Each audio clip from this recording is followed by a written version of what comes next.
Very good. Very good. Okay. Do I look at you or do I look at this? Whatever you want. Okay, I'll go. Yeah, we'll right look at each you. other. I'll look at you. Take the. It's looking good here, isn't it? Yes. Do I have that recording?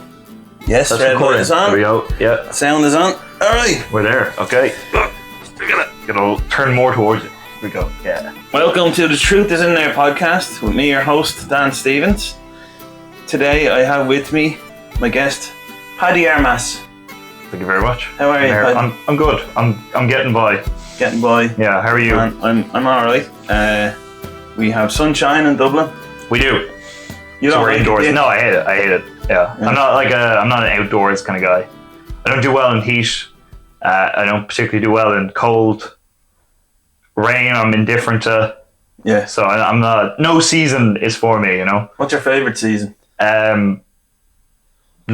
I don't do particularly well. Like it's like autumn is okay, I suppose, but like it's like I don't, you know. But then the leaves are falling, and I'm falling over leaves and stuff like that. So it's like I don't really do well any time of the year, any time of the season, any month. No, every month is awful. Yes. Like I look at my calendar every month. I go, that's gonna suck. You know what I mean? That's not gonna work. Mm. Do you have a favorite season? Winter. Winter. You like winter? Yeah. Why? But it's just fresh. It's cold. It's miserable. There's nothing on the trees. There's the air is fresher. I don't. You see, I liked it, but now I don't even believe in Santa Claus. So it's like it's not. There's nothing in winter for me. Yeah, I know what you mean. And then people get upset because winter's coming. Mm. Like, oh, winter is on the way. Oh, I gotta wrap up better. I like it because you can wear shirts properly and stuff like that. Like I don't feel comfortable right now. I'm in a t-shirt. You're warming to winter as we. I'm actually. You know what? I'm getting erect thinking about winter because like I'm getting a small erection just thinking about the idea that I can wear like a larger shirt again and jumper. This is like it's just like if you're a fat guy in summer, it's not good. You know what I mean? Like I'm getting skin tags. What are they? They're like I have one on my head. I have one there. You have a skin tag on your head. There, I peel it off so often. Are you supposed to do that? You're supposed to peel them off? I can't find it now. I just got really worried the other day. I found like a bunch of them on my armpits, and I was like, "Oh my god, I've got cancer." I thought it was like going to be the end for me, but then I realized that they're actually I'm just fat. Apparently, like if you're fat and your skin rubs against each other, you get skin you get more skin that just comes off you. All right, I'm mutating. We'll stop there for a sec. I just want to say this is Paddy Armas. He's a stand-up comedian. A colleague in the stand-up comedian community. Yes. He started a while before me. He's very welcoming to me ever since I started stand-up. We've been friendly ever since. Friendly. Yeah. It's very vague. But what I like, friend. We've had a few good, friendly. Yeah. you know, conversations and he's a very, I would say you're a very honest man. Okay. You don't, you won't say something that you don't. We were talking about this beforehand when we had a coffee. Yeah. So you were saying that you've in the past made throwaway remarks to new comedians. Yeah. And they didn't take it as a throwaway remark. No. So to you, it'll be like a little roast, but to them, it's like... Yeah, I've hurt their feelings, I've hurt their entire mojo. And then they'll build up their career trying to get me back for something I barely remember. And then they'll tell me, like, then they start getting better spots than me. And they're like, do you remember when you told me this? It's like, no, I just fucking tell people shit all the time, like, you know. So that's happened. Well, I like the idea that, like, when you start... See, the problem is when people start and then they're like... You start and everything's happy and lucky and you're like, all right, comedy is going to be everything now. This is my favorite thing in the world, all right? And then you do, like, 3 years in and you're like, okay, I'm fucking miserable.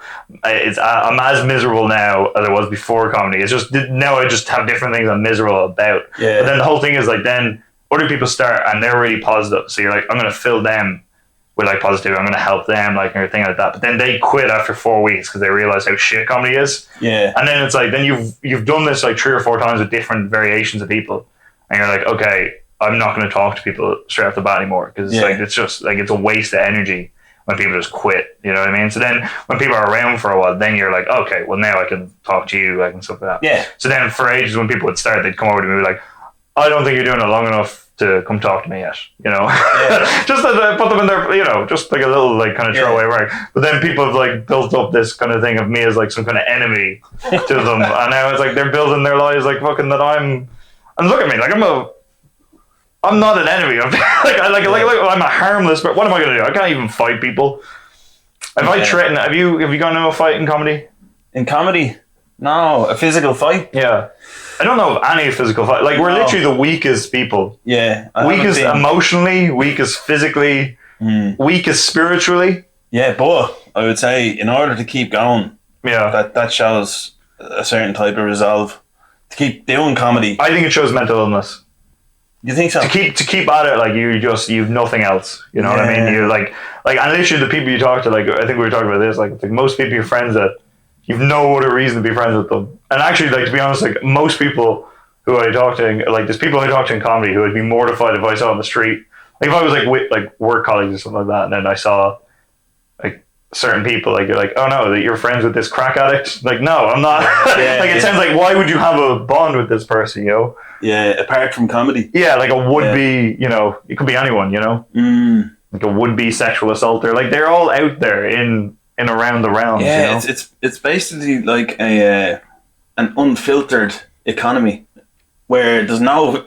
people talk about vetting. Yeah. Like, the comedy world is unvetted. No, they're unvetted people. You heard it here first, folks, you know? Yeah, no, there's no, like, vetting. Because also, like most, like, literally...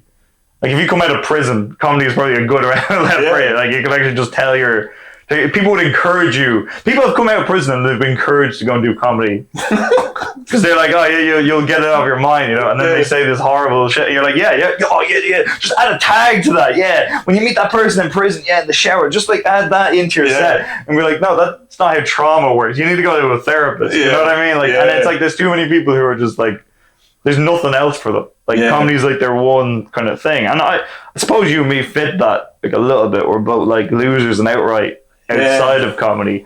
So we might as well be losers in comedy as well. Speak for yourself. I will not. I'll speak for you too. Well, I'm saying it in a nice, well, you have to be way. one to... Well, I think our comedy styles definitely speak to that. Yeah. We're self-deprecating, which is, like, a reflection of us.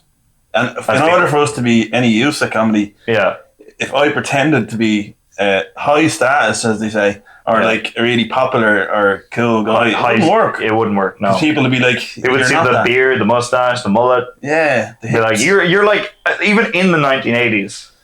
I don't think you'd be hip. You know what I mean? Because you're still hiding the mullet's not even center stage. You know what I mean? I feel like you wear the cap just because you're a little bit insecure about the mullet. And by the way, we have mutual friends who also have mullets who I wish would be more insecure about their mullets. You know, there you go. What do you think? I'm speechless. Not in a good way. It's like your hair doesn't want to be there anymore. It's like the hair wants to get away from the mullet. You know what I mean? Like it's I feel like it's only going grey because you wear the cap like when you're sleeping. You know what I mean? It's not. You're correlating going grey with darkness. I feel with darkness of mind. We're having scientific breakthroughs here. I feel like it's just it doesn't. Like it's a hair that's been wearing. I didn't put gel in it though. You put gel in your hair? Gel. You put gel in your hair, or you don't? I do, but I can't find the right gel. But what point do you have to put gel on your hair? Like you don't not wear a hat ever. Yeah, I do. I've never seen you just hang around without the hat. Oh no, I have. Yeah? Yeah. Like when? Like 2003 or or like last week or when? I don't think I've had an interaction with you in the last 6 months where you're not wearing a cap. And I actually, for age, I just thought you were bald underneath. And that the mullet hair was the only hair that was there. You're only half right. Yeah. Like it feels like it's definitely going that way. Do you feel like you're losing more hair? Oh yeah. Yeah. I'm getting there. I'm starting to lose hair. No, you're fine. I got a little bit. I'm not going to show the camera obviously because I'm very insecure about it. But like I feel like I'm losing a bit of hair. I got to a point where I was like, I just don't care anymore. Okay. You know. And when did you reach that point? About my hair? Yeah. I would say a couple of years back. Okay, so you reached the point about not caring about your hair then. When did you lose the point for not caring about the rest of yourself? Probably about 2 years ago. Yeah. I'm probably the same. You said it's... No, but it's a I think there's a fine line between there is a line between caring about yourself. Like it's about not caring what other people think for me. Yes. Whereas I think for you it's the opposite. You don't care about yourself. Oh, I don't care about myself, and I put too much credence on what certain people think. You know what I mean? Like other people say things, I'm like, I don't give a fuck. But then it's like certain people, I'm like, I want him to like me. Yeah. And then they don't like me, and then that makes me care even less about myself. Yeah. You know what I mean? But I think the hat reveal thing, it's a part of my stand-up. Yeah, it's a really funny part. So of yourself. yeah, so I don't know whether that's embedded itself into my personality now. Yeah. You know, because that hat reveal, if I was on a date, yeah, well, like, would that be good? Well, I was going to ask you, like, when you go to a restaurant, are you going to wear your cap, like, on the date, like, the whole? No, I never would. So you take it off, like that'd be a catfish. Catfish. Catfish. Yeah. Wouldn't it? Yeah. You can't and do that if you keep it on, it would be caps lock. This is it, guys. Jokes on this podcast, huh? Yeah. If you're caps lock, baby. Caps on lock. Caps on the cap. Like, okay. Handicap. Yeah. Well, on the caps. Yeah. I love it. Yes. This is it. Well, that out of context, it just looks like me just fist bumped about the disabled. But there you go. You know what I mean? We're not doing that. No, but golf. Handicap. And they wear golfs. They wear hats. Yeah. Well, they don't wear golfs. They play golf, but they wear hats doing it. I think we are they all just bald men? We just balding men. Yeah. They insecure. No, you know what I was listening. I think it's a terrible sport. I was listening to Louis Theroux has a podcast, and he was talking to Sean Penn on it. Okay. And they were talking about Jack Nicholson. Oh shit! And his hairline was receding since his 20s, but then it just stayed at the same thing. So people that used to slag him about going bald are now bald, and he still has a bit of hair. So it is possible, you know. So what you're saying is I shouldn't slag you because you've got 2 strands. I think hair. I feel like if you still had this hair like in 20 years and I was bald, I'm gonna still slide the hair. You know what I mean? Because it's just not enough hair to fit with the rest of you. You know what I mean? It just feels like it's quite sad, isn't it? Really? Well, like not sadder than my general day-to-day life, but it's still it's something to be cautious of. Like, but I don't understand why the mullet grows so long and flourishes, whereas the rest of you does it. It makes you feel like definitely that it's just the cap that's caused all your problems. The cap is probably why you're depressed. It has been a handicap. Hey, there we go. That turns it around. I think it's time for a smoke. Yes, please. I want to smoke. Right, I want to feel more about cancer. Okay, but for the people that are listening, we're gonna have it. We're gonna have a smoke because I forget that this isn't a visual. That there's people who listen. Yeah. Let's see. Who's doing this these days? Oh shit, we have an ashtray. Yeah, we have an ashtray. Nice. This is you told of everything. See, do you like smoking? Paddy's addicted to smokes, aren't you? I just started, and I'm a late bloomer. Yeah. And I'm loving the community. I love it. I'm there's so much anti-smoking.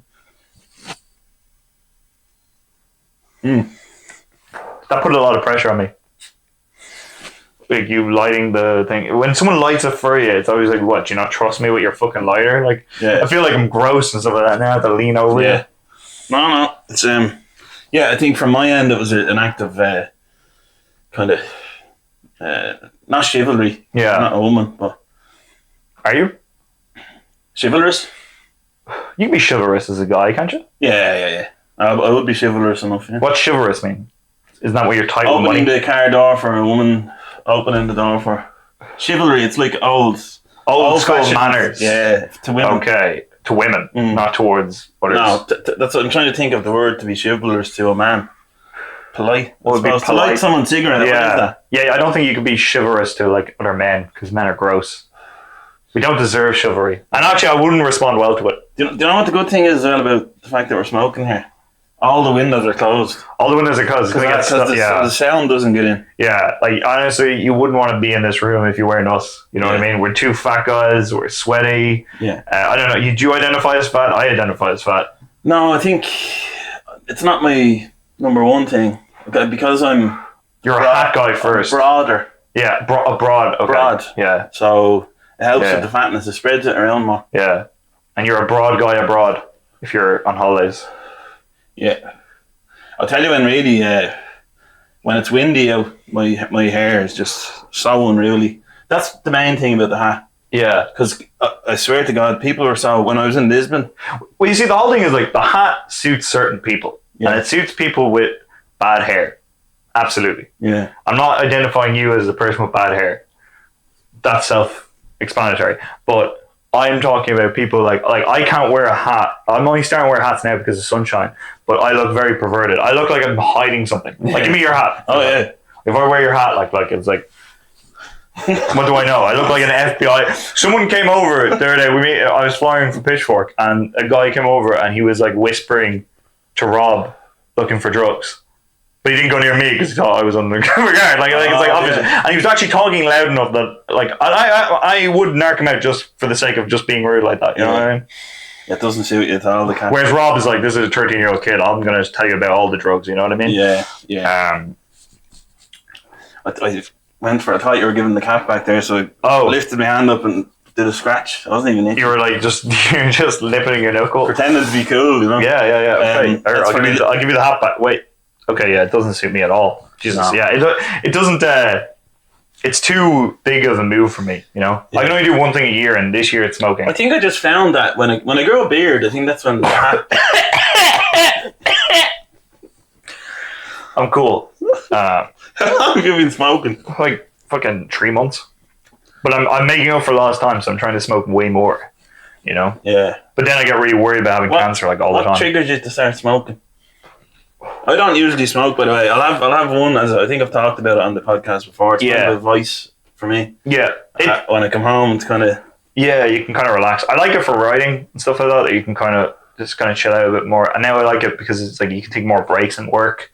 I like it that you can build it up. Yeah, you can kind of be like, I'm going for a smoke. So are you being... When you talk about the benefits, are you being facetious? When you talk about the benefits of smoking? Yeah. Or do you actually find that there is benefits? I think people are way too like in the anti-smoking movement. They think it's uncool and stuff like that. They rather be vapors and stuff now. And I think it's just because everything's pro-vape. Yeah. I think vaping's like for losers. I'm really fuck vapors, right? Yeah. Fuck it tasting. Like, I like the idea that smoking doesn't taste great.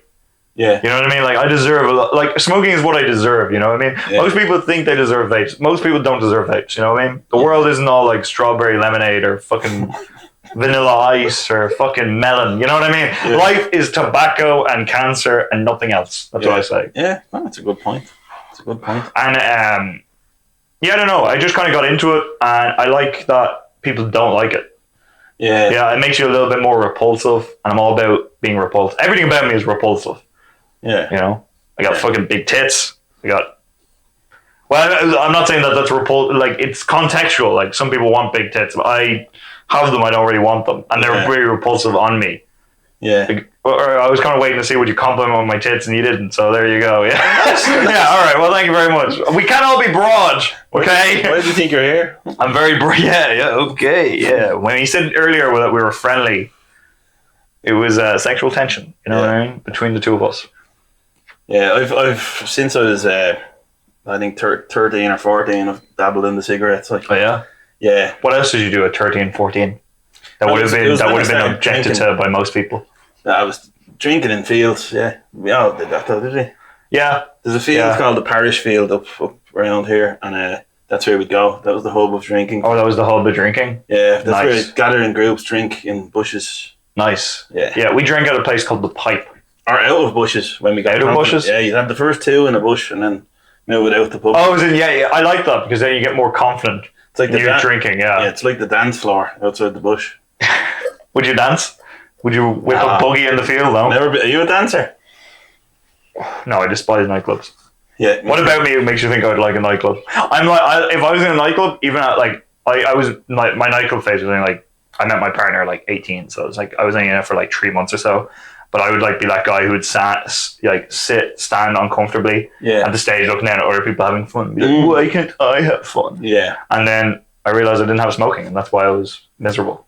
Oh. And now I'm just miserable with cigarettes and comedy. So it's a different kind of misery. You know what I mean? Yeah, it kind of makes you happy in a way.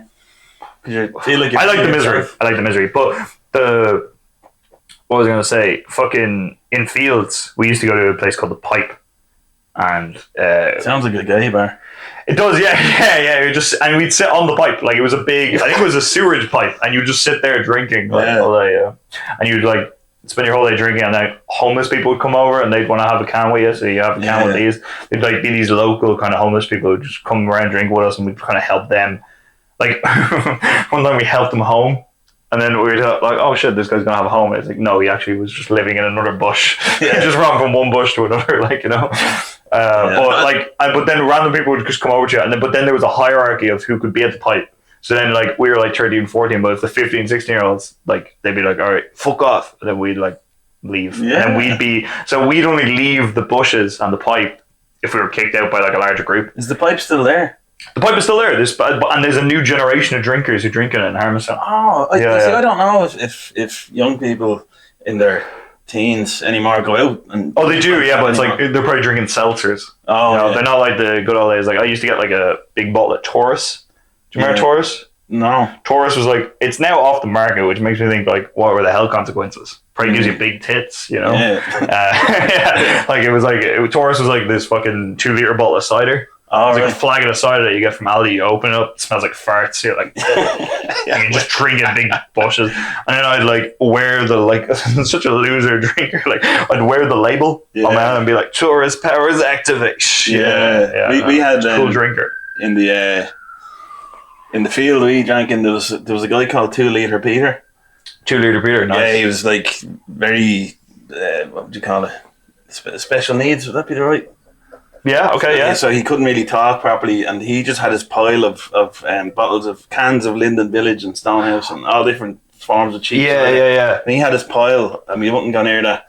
And Peter would have his area, and then he was he on your drinking? Like, was he a drinking? No, buddy? he was older. He was an older guy. Yeah, he was he overseeing you? Was he like the responsible adult? No, he was in a different world. Okay, right. So now there's actually a bench outside the Sam's Barbers up there, dedicated to him. He used to hang around outside the barbers all the time. That's all we're hoping for in life. Is we're going to get something dedicated to us. Yeah, he was. We would have said at the time like simple. Yeah, but I don't know. But this is what fucking annoys me about like simpler times. This is what annoys me about being a younger person, like under 30, you know. And it's like all these people accomplish so much. Like it's like I'll never have a house or anything like that, right? And back then, like people could be a special needs person, and they just have a can of, like a whole bunch of ciders, and then they'd get like streets named after them. Yeah, stuff like that. Like it's like whereas my generation, like we'll work all our lives, you know what I mean? And they will still fucking piss on me from their 4-story apartment. I don't know. 4-story apartment sounds like like I don't think most people are doing that, but like most like kind of people who have a house and stuff like that will still like look down on me. Yeah, and I've accomplished way more than like cider drinking. Yeah. You know what I mean? Yeah, you smoke as well. I smoke as well. I have the smoking, and I used to drink. They're actually now, I think cigarettes turning into a status symbol. It is, yeah. Because they're so expensive. You flash those cigarettes at a woman, she's going to be like, "Oh, he's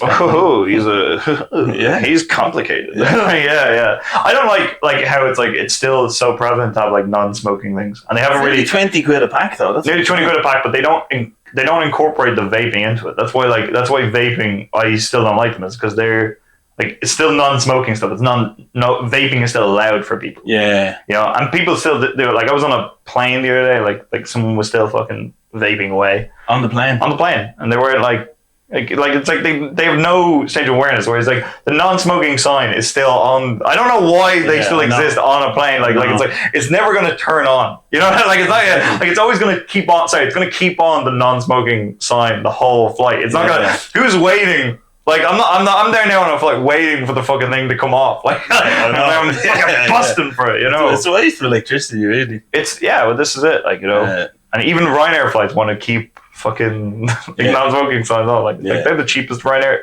It must be too expensive to get rid of them or something. They'd have to. Yeah, well, it's like everything's built for the night. Like you've invested so much in something already. Yeah, you know that it's like you with the hair. Like it's like you've already invested so much in the mullet since the 90s. But there's no point in you giving it up now. You know what I mean? Yeah, like you can't just get rid of it. Like, did you imagine yourself? When I was 18, I had a mullet. Did you? Yeah, for a while, and then I went back to it then a few years ago. Okay. I think it was just a feeling of trying to be rebellious. Nostalgic. Nostalgic and trying to grasp at my youth. Yeah. A little bit. I think we, You went back to the fields, you started drinking again. Exactly. Alone. Alone, yeah. Which is actually the best kind of drinking. Yeah, I think so. Yeah. No, I don't tend to drink alone. My dad used to do that all the time. He'd like get drunk and he'd start watching like YouTube videos. Yeah. And be like, my dad was like real nostalgic. He's like that Live Aid era. Like he went to Live Aid, right? And he's like constantly like says it's like the best day of his life. Yeah.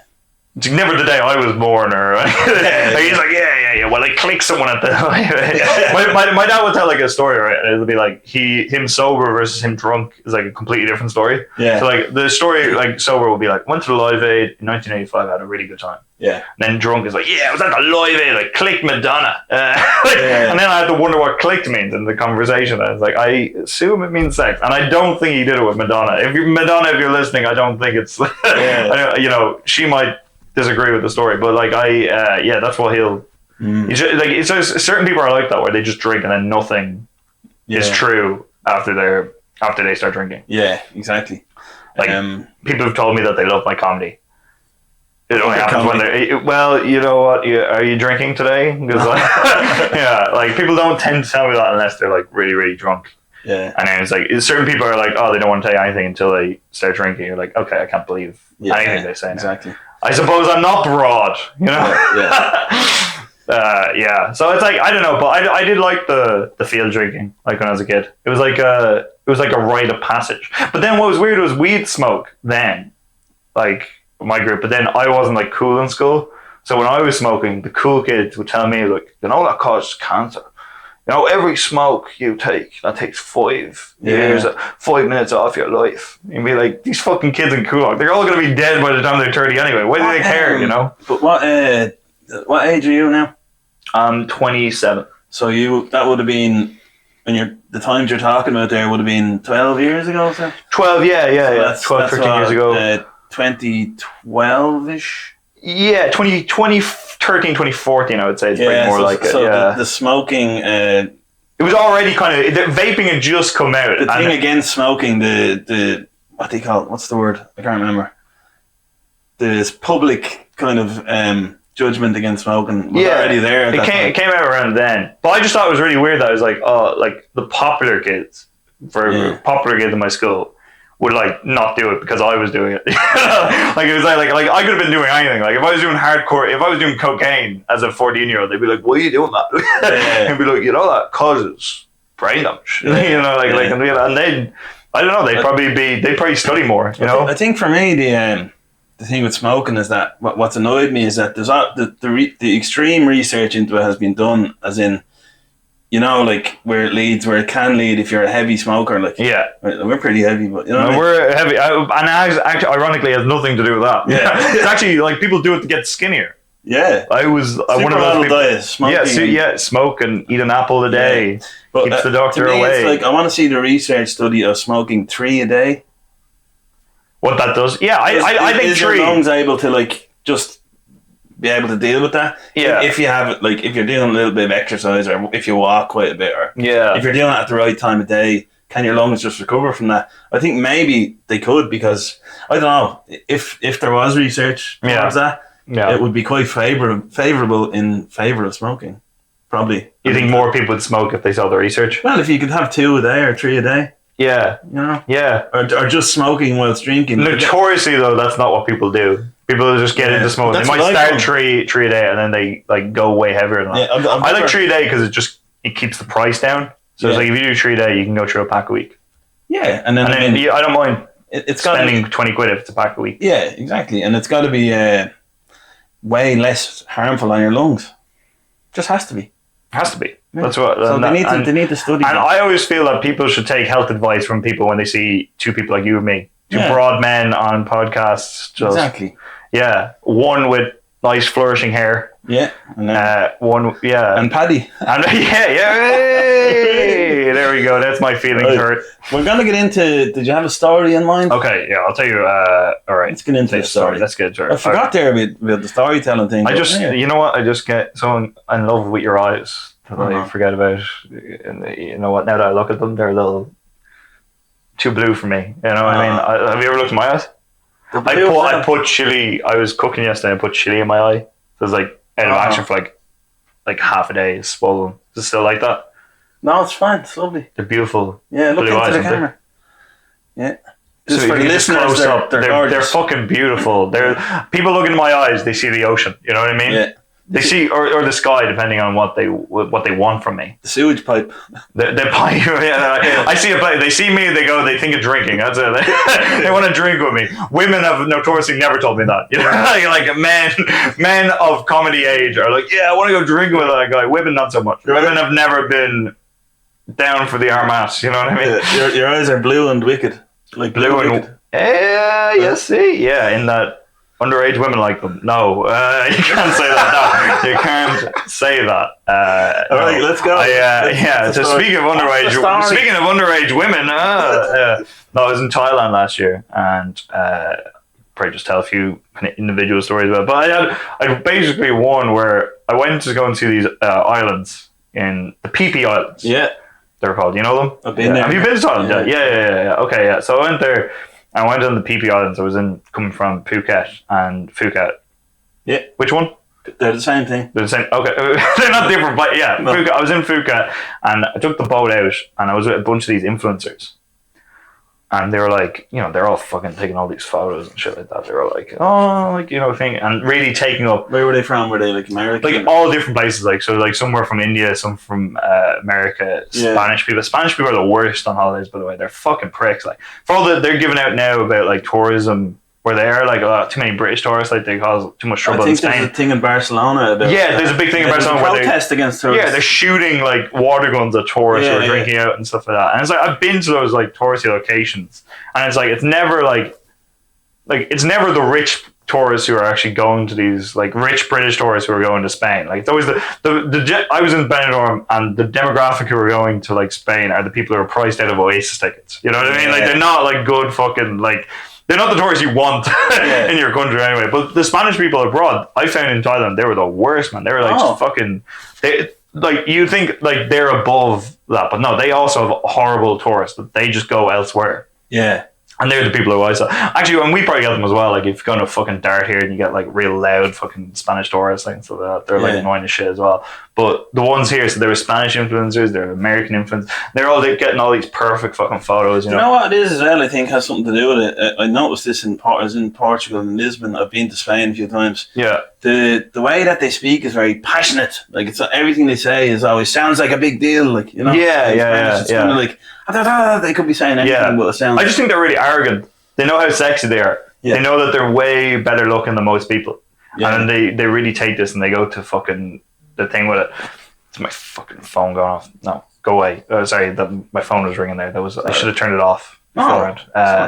But the Spanish people, they're like fucking really arrogant about their looks. I think that brings into it. And I would do the same, man. If I was a sexy fucker. Well, thank you for implying I'm not, by the way. I was waiting for you to disagree and be like, kind of thing like that. But like, they're like so much people, when you go to like these places, they are that. Like they're the sexy, good-looking people. They want to be the influencers. They want to take all the fucking pictures and stuff. And I'm literally there, pasty Irish person. I was wearing a shirt, wearing a hat this day because it's like too hot. Yeah, it's like sweltering, fucking 40-degree heat. I can't handle that at all. I burn easily. I'm wearing factor 50. It's not even rubbed in. I'm like the whole fucking time. They're all like good-looking people taking fucking these photos on the boat and stuff like that. But the whole thing, when you go to like a boat like this, you go out and see like the like islands and stuff like that. But it's nice during the day. But then like the waters actually get really stormy, and you're on this tiny little boat. And I found out the people who run these boat tours, a lot of them are like the indigenous communities in Thailand. Right. So a lot of them are like what we would call like travelers and things like that. They work on the seas they're kind of like native, like indigenous people and they work mainly with the boats. Like they don't want to go to school or anything like that. So their way of life is that they like to be by the ocean. That's and so they've made money off the tourists, basically the tourist industry. So when you're out on this boat, like it was like really nice coming out, and they're all like taking all their lovely photos. This is daytime, beautiful. Yeah. But then coming back, it started like raining heavily, and all of a sudden the water was like really stormy. And then these guys, I realised... Was there alcohol involved? Were you drinking on the boat? Was there like a party? No, it wasn't a party boat. This is like an annoying like little touristy boat. Everyone's just sitting politely, like kind of waiting for their time to get pictures and stuff like that, seeing the monkeys and shit like that. Yeah. And but then coming back, the water started getting really stormy, and I realized like the people who were driving the boat, they had like this kraton. Do you ever heard of the kraton? Yeah. Kraton is like, sorry, there was someone beeping, disagreeing. They probably knew what kraton was. Kraton is like this it's hallucinogenic herb that they take. Like it's like drinking, but it's like a really strong alcohol. Like it's like nearly as strong as heroin. I remember drinking Samsung over there. Samsung, yeah. Well, I drank that as well. That's I fucking had that. Crazy drink. That's another one, man. You have that, right, and you have a hallucinogenic hangover. Yeah. Like I had this really intense hangover. I was sweating profusely, like I was like fucking freaking out. I started having a crisis like through my hangover, which is like not where you want a crisis. You know, it's rough. It's already a crisis. Yeah. It's like I'm already in crisis. So it's a crisis within a crisis. Me and my life, like my life is crippling towards me. But and that's the Samsung drink, and they give it to you in a full fucking. Like you get it as a full bottle, like in a lot of places you go, and it's just fucking deadly stuff. But this was like, I think I was hungover getting on the boat.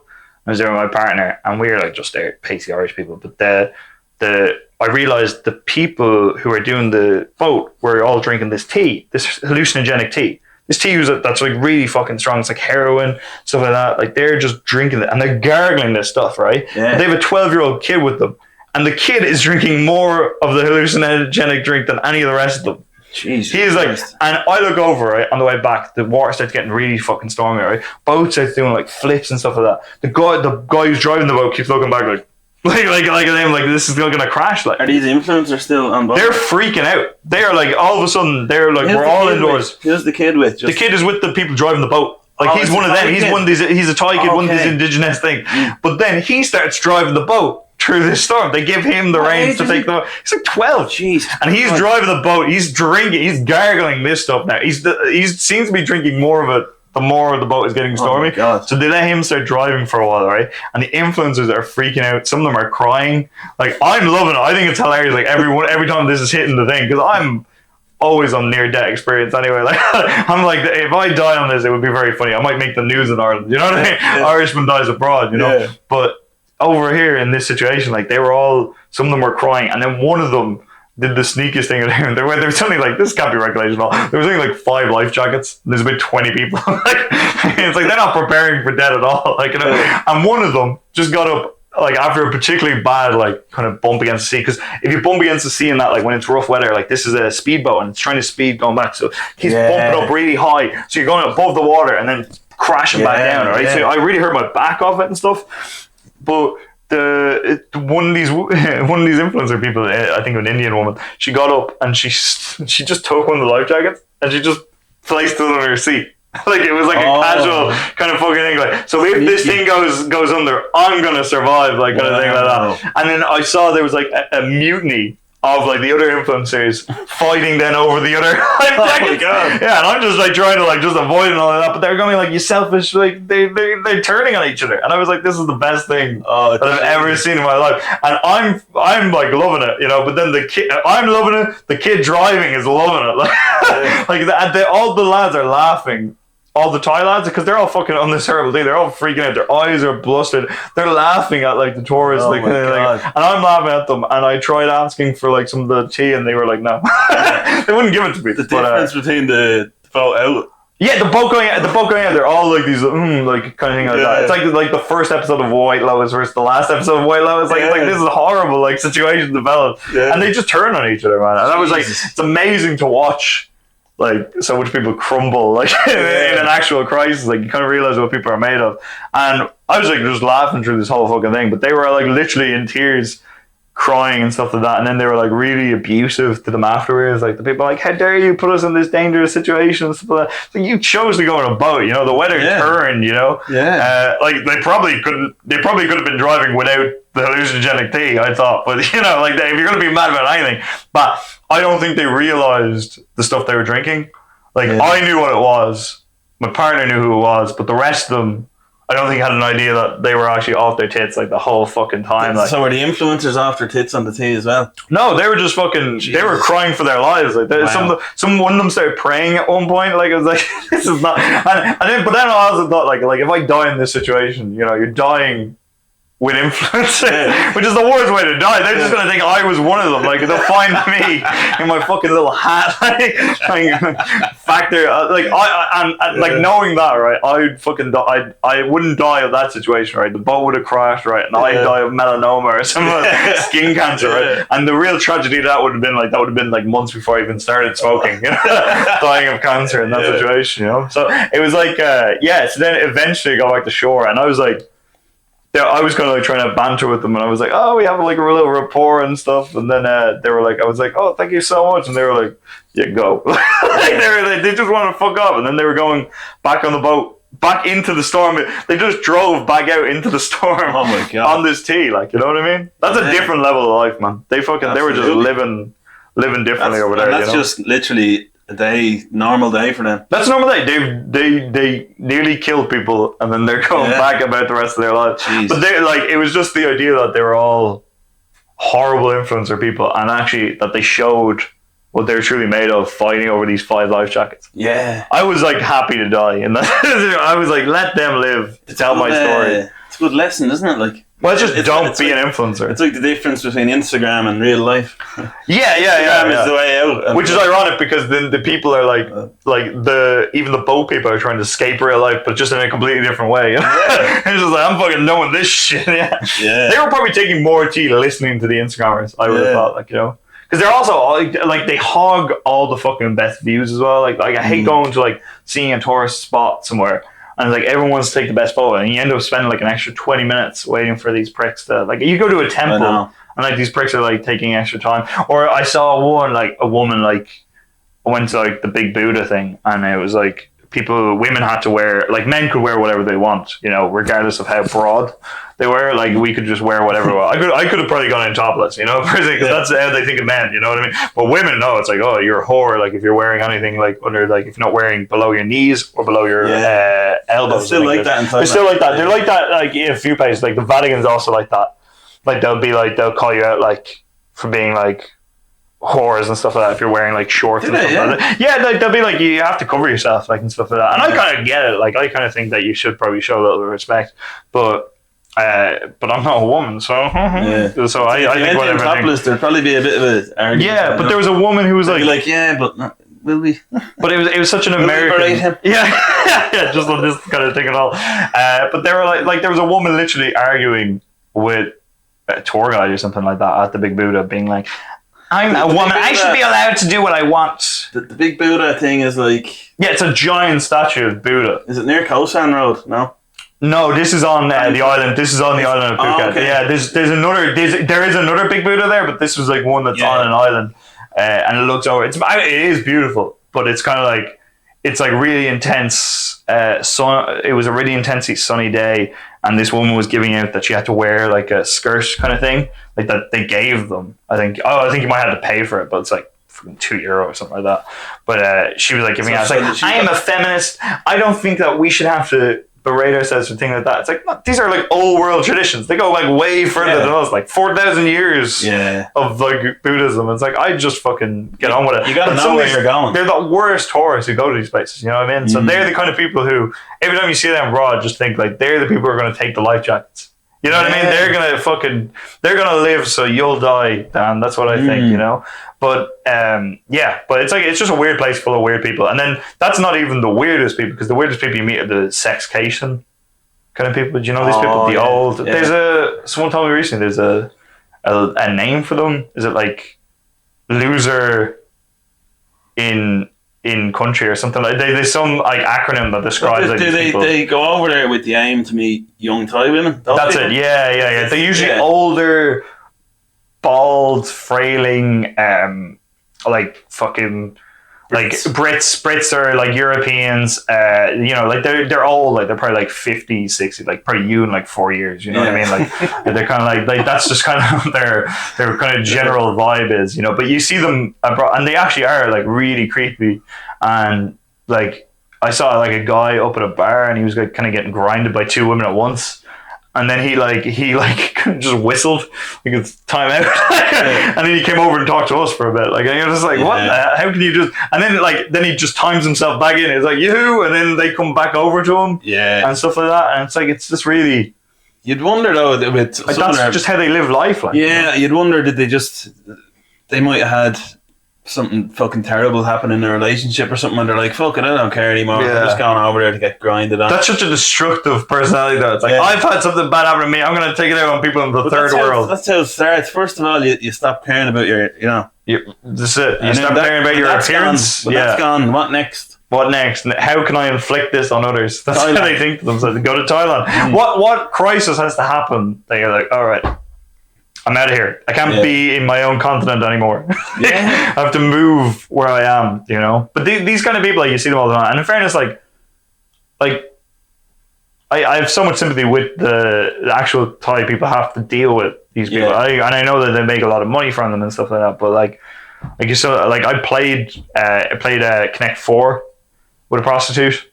She beat me like every round. Like, but they chatted me up way more when I was there with my partner, rather than when they were like alone. Like when I was on my own there, I was on my own for like a few days, just because I need the break. No, they were like, yeah. But I was there for a few days on my own and never approached, pretty much, apart from, like not at all. Like I know. What's that about? That's weird, isn't it? Yeah, whereas like when I was with a partner, I think it's like a kind of luring effect. Like at one stage we were on House and Road, and it started raining, so we went into a strip club. Well, we didn't know it was a strip club at the time. You walk in and it's like multiple strip clubs all in one kind of place. But there was a woman, and it's such a trap for me because I'm there with my girlfriend of 8 years. I'm looking up, there's a stripper there. She's sitting here, and then like I can't look because she'll fucking slap me or I don't want you to condone slapping, but I would have deserved the slap in this case. And the black eye maybe, you know what I mean? But but there's a stripper here, right? And then the extra trap was then there was another woman behind her, and she's twerking. So it's like as I'm trying to talk to my girl, there's a girl here, yeah. She's twerking just to try and get my gaze. A Thai woman twerking, yeah. Is that possible? As possible as any other nationality to twerk. You don't have to have a big arse to twerk. Well, you can have any. I'll admit it was a small twerk. Like it wasn't a big twerk. You know what I mean? Like I'm not a twerk supremacist, if that's what you're asking. Like, but it was a twerk connoisseur myself. I wouldn't. I'm sure I'd give a good one. I have a big bum myself, but like, no one's requested it of me. I'm not waiting for. I'm not a DJ waiting for the request. Have you ever tried to twerk? No, I've never. This would be the perfect time. You've tried to twerk? Yeah. How'd it go? It's just I don't have an arse to do it. I feel like you have an ass. No, there has to be. There has to be enough. I think jiggle. Yeah. Jiggle. Yeah. Okay. And you think a broad man like yourself, you don't think you have an ass? No, but if you had fat legs and a fat arse, it wouldn't. You have to have that contrast between the. Oh, you need a fat ass, but you can't have fat legs. Yeah, because if you try, the fat legs are all the balance for me. You know what I mean? Like what are you trying to make jiggle? Everything. I'm just with twerking. Well, I've never really. It's an arse jiggle. Okay, you would not be fun in a strip club. I don't. You're just there. I don't either. But like, I feel like you would be like the least fun person because you'd just be there about trying to find the sophistication of the work. Believe it or not, I was in a strip club in Wrocław in Poland for my friend Stag years ago, 2017 or something. And we ended up. He went on Easter weekend. The guy booked the thing for Easter. All the good, and that's a really Catholic nation. And they were all away on holidays or with their families. So all the good strippers were away. They were like the kind of trainings. Yeah, so you went to open mic strip club. Yeah, pretty much. Yeah, and we're in there, and there wasn't many there, and they obviously had the substitute strippers. Yeah, and I remember I was talking to a Ukrainian woman. And this is 2017, and there had been a. Well, you could go back in time and warn them. Yeah, but this was I think in 2014 or 15, there was some sort of civil war. And there was a Netflix documentary, Into the Fire or something it was called. Mm-hmm. And I'd watched that a few weeks before, and it was unbelievable. So this Ukrainian woman comes over, and she's like, "Hey, you want a little dance?" I was like, "Where are you from?" Ukraine. I was like, "Oh, have you seen that Netflix thing?"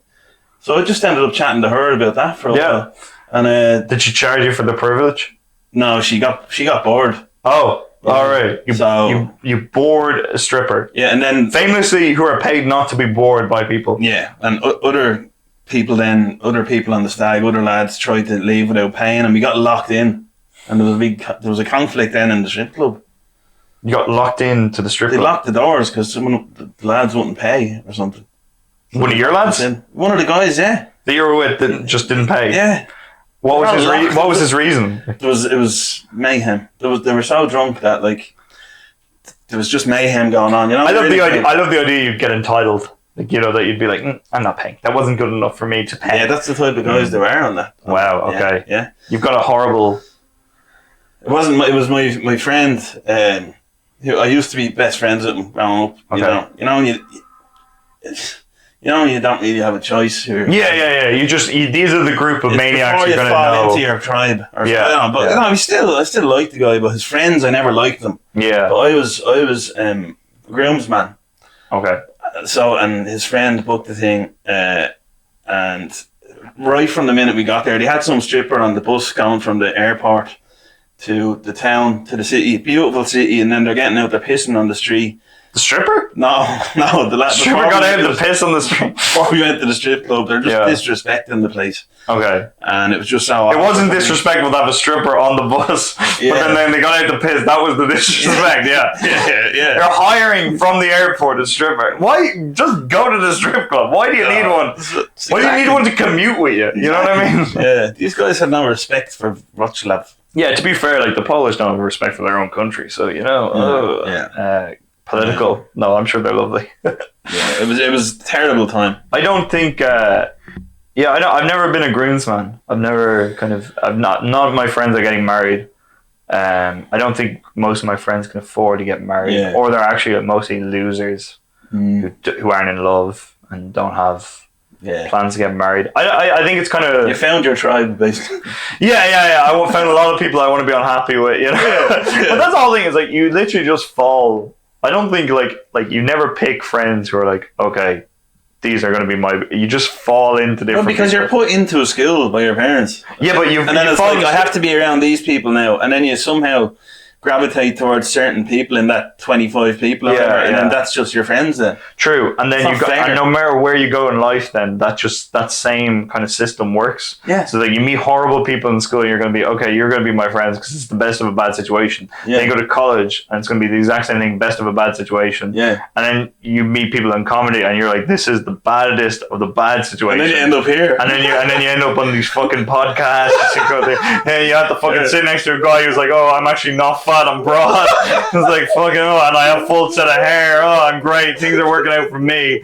And I'm fucking trying to shit on myself. And it's like, and then I have a stripper story. And you're like, oh, well, actually, I have a stripper story from Poland. Oh, you know.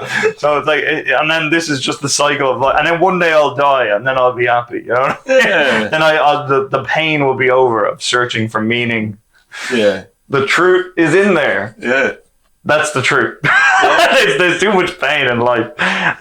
No, so I don't know. There's plenty of things. Sorry, I derailed the conversation now. You were talking about this Thai lady who was twerking. Yes, but that's like pretty much like that's what they're trying to do. They're trying to lure you away from where you're at, and it's just a trap, like, you know. Like I recently went to can I say it? Yeah, I'll fuck it. Let's say it. I went to a similar one recently where I went to a vagina show in Benidorm. Sticky Vicky's. That's the one. Niece. Yeah, it's her daughter. Oh yeah. Yeah, I didn't want to go to it, and it was my partner's idea to go to it, and just to see it because we watched that show Benidorm, so we're like, all right. Me too. That's why I went. Yeah. I went there. I went there for my mad's 50th last year. Not to the Sticky Vicky show. I didn't go to there, but my mad loved the show. I hated the show, so I didn't really kind of thing. But they wanted to go to Benidorm, so we went there as a family to Benidorm, and horrible place to go with your family. Like, my mother and me are drinking in a bar. There is a woman what she's doing is she's penetrating a guy's face with her ass. Like, to be honest, like this, I wouldn't even call what she's doing a lap dance. You know what I mean? It's just really intense. Well, that's not physically. Is his nose penetrating her? I would see what. Yeah, Yeah. Penetrating. You just physically think of every. You just analyze this. It's like, is it really a twerk? Were the legs really in the bum? There's two possibilities. I know, no. She can't be twerking, right? The legs were not. They're two fat legs. You just go over there, you interrupt her. There's two possibilities. Your legs are too fat to be twerking. Boo! I disagree. I'm going to be going to my drink alone. Anyway, stripper, let me tell you about the Ukraine war. I was watching a Netflix documentary the other day. Oh, there's a difference between a twerk and a body tremble. A body, yeah. I don't know. Yeah, well, but I'm watching it with my mother. I'm just drinking with my mother, and this is happening like adjacent to it. It's like, why am I always in these situations? Like, why can't my mother just like not go to these weird places? And then she saw like, oh look, it's a hardcore sex show. Yeah. It's like, what does that mean? It's like, I'm not explaining to my mother who is 50 what this means. Like, so back to the main point. Yes. You said her arse was penetrating his face. Yeah. That was not the main point, but I don't know why you're focusing on that being the main point. There's two possibilities. Yeah. Either his nose was sticking in. It just seemed to be very hardcore, is what I would call it, alright? Maybe penetration is probably the wrong word. What angle was his head at? He was like this. Back away from it. Scumbaggy British tourist. Backing away from the arse. And then she's like, just like, make room! And then she's going on to him, you know? And me and my mother are just drinking there like, that's a good dance. Like, and I analyze it, I'm like, yes, that's very good. Very, very, very hard. We're probably like you, analysing, being like, yes, I wouldn't really consider what she's doing a twerk at all, like, you know. But I went back there because I found like because since then I've watched the show and I was like, oh, kind of be funny to do an all inclusive. The first 5 seasons were good. Yeah, that's it. And then it kind of trails off. But I got interested by the idea of all inclusive because I'd never done all inclusive before. So I went back this year and then we went to the Sticky Vicky show and it's her daughter does it. Again, it's like gross tourists everywhere. It sounds like the way I'm judging everyone. I'm also in these situations judging people. But it was her idea and then I'm kind of like there just as a passing observer. And then she goes to me, like she points out as the show starts, because it's a magic show. It's a full-on magic show. She's doing like, she's pulling like lights and stuff. Like, you know, she's doing all this stuff. And she's coming to me at one point, she's like, you're getting too excited. She's pulling everything out of her vagina. But my partner goes to me, like, it's like, you're getting too excited. Like, it's like, it's a fucking trap. Like, she took me here just to trap me and like that. It's like, you bring me to a magic show, I'm gonna be excited. You know what I mean? Like so I just see it. I'm not excited, but like, it's just like she's doing it. At one stage, she did start smoking, and then that was like the most impressive thing.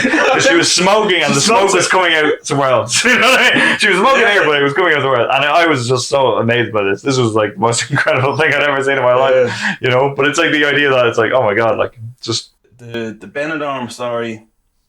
You were saying that we will just wrap it up on this, but so you were there with your partner. She was saying you're getting pretty excited. Yeah, I was getting pretty excited. What were the symptoms of that excitement? I meant to ask. Well, it's like were you smiling? I wasn't even smiling. No, restless? No, I was not even restless. I wouldn't heckle a show like that. I completely like professional. The problem was there was like someone in front of me who was like really tall, and also if you're gonna be really tall, right, don't be in the front. You know what I mean? Don't be like in front of people. You know, have the decency, like cinema rules. Be behind people. You know, cinemas and magic vagina shows are these. Did you say vagina magic or magic vagina? Magic vagina makes it sound like it's itself as a kind of magic. If it was a movie, it would be that like Magic Mike.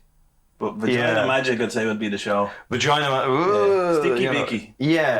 And it's like, the amazing thing about that as well is that they have the video at the front, and the video has more quality than anything else you're going to see that night. Like, you know, where they explain the legacy. And it's really bizarre. Like, that's the grossest thing about it all, because it's like, it's a woman who used to do it in the 80s, and now it's her daughter that does it. And it's kind of like this legacy thing that she went into the family business. You know, like did the mother die? No, she just tried up. No, she just Vicky and daughters. It's like, you know, like it's kind of like it's a tried up. Jesus, sorry, that came to me very late. There. Fuck, that sickiness left her. Yeah, and it's just like after you see this, like in fairness, like it's like gross British tourists who go to the show, but then they like just move on. It's so legendary. It sells out every night. Like sells out every night. Like she's the most valuable commodity in Benidorm. Yeah, which I don't think is that what you want to be? No. Like the most valuable commodity in Benidorm. There's a couple of comedians that work there as well. Gary, something. There's a comedian who opens. Yeah. He opens for the Magic Vagina, which again is an even worse reality because he did terrible. It's really so aggressive. Oh shit! Really? Just he wasn't. It's hard. They're not like like that's like all stag parties and stuff like that. That's like your worst nightmare. A Saturday night show in Benidorm, opening for the before you get ready. I know you're all here for the Vagina Magic. Anyway, before we get started, here's there's this old Englishman. Old Englishman doing crude material. They're like, whip out your vagina. And then he never does. So you're requesting something that's not going to be there. But what, were you impressed by his tags now? No, I'm impressed by her tags. No, I got skin tags. Is I'm impressed by these. And then no one's ever. Maybe I should just do that. No more tags and more skin tags. That's what I say. Well, skin. Is there a treatment for them? I think you can burn them off. I get one you're on my head supposed to freeze them. I think you're supposed to freeze them. You just pick it off. I don't think you're supposed to do that. Yeah, that sounds like it's unhealthy. You know what I mean? That's like pimple rules. You have the marks from them still? No, it's just I get one on my head. Oh shit! Yeah, I can see it there. Yeah. That's probably a sign of aging. Hard life. For you. Hard life. Yeah. Well, we've both been there, man. Some people are from Blanche. Yeah. Me, I went to school in Coolock. I think you're gonna have a very hard life ahead of you. Oh, fucking anyone who I know in comedy, man, it's like I'm not gonna have an easy life anyway. Except for the rich kids. Sometimes there's rich kids in comedy and they're like, I don't know why they do it. Yeah. They just casually come in and out of it. Posh, do it while they're in Trinity. Yeah. I didn't go to Trinity. Did you go to Trinity? No. Don't need it. Go. Don't need education to do this. Just need to know how to. They can be still hilarious though, but you have to know, don't you, where you're standing at. Like if you have to embrace the Trinity-ness and use it, or whatever. Trinity just being the example, but like if you went to Trinity, you could probably study how to open for a Vagina Magic show. Like, just get out all the books, be like, oh yes, it's called the equilibrium. You can probably like actually analyze how to do a twerk correctly. No, your legs are too fat. Where you've come to it later in life. You've studied. You've been like, no, there is rules to twerking. Yeah, and we've found them. Yeah. There was a person getting aggressively close. I'm getting very worried when I see people who I don't know close to me now. Yeah, out the window there. But like I'm not famous at all, but I always just think like someone's ready to come at me. You never know. No, exactly. They're always waiting in the wings for me. Yeah. I'm gonna touch my nipple again. Oh. Nice. I think that's a good time to end. What will happen? Oh, you didn't even want to. You see that? You didn't even want to fucking touch me. That was like such an aggressive, like masculine reaction to me. Right. This is what most women do, by the way, as well. Like they don't want to touch me either. Most people in general, as a general rule, don't want to touch. And by the way, I'm not even one of the creeps. Can you confirm this? Yeah, you're not creepy, no. Well, that wasn't even nearly convincing. You didn't even look at the camera correctly. You just look creepy. And act creepy, but you're not. That sounds like everything that is creepy.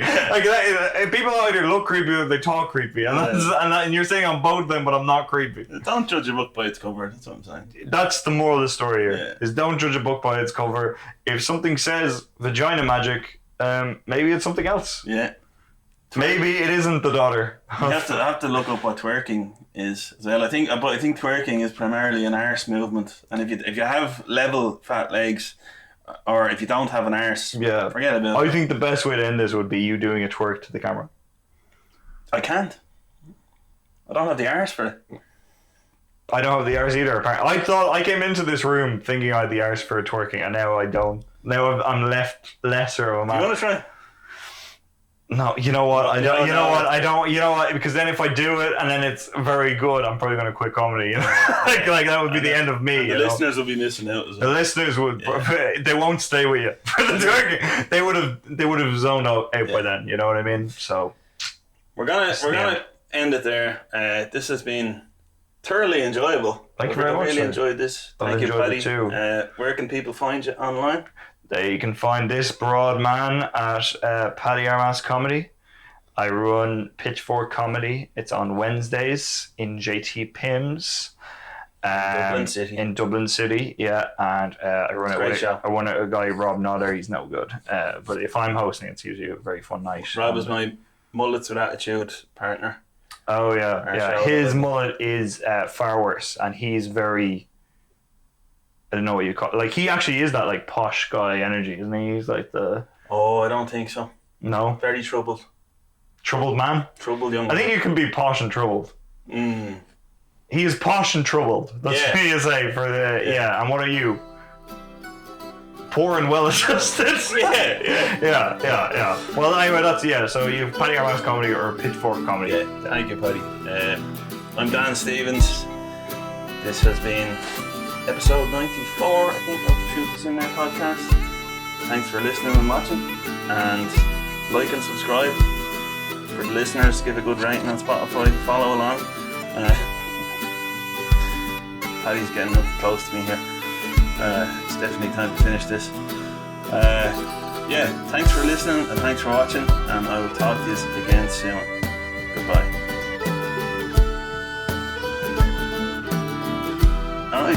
Alright. Well done, man.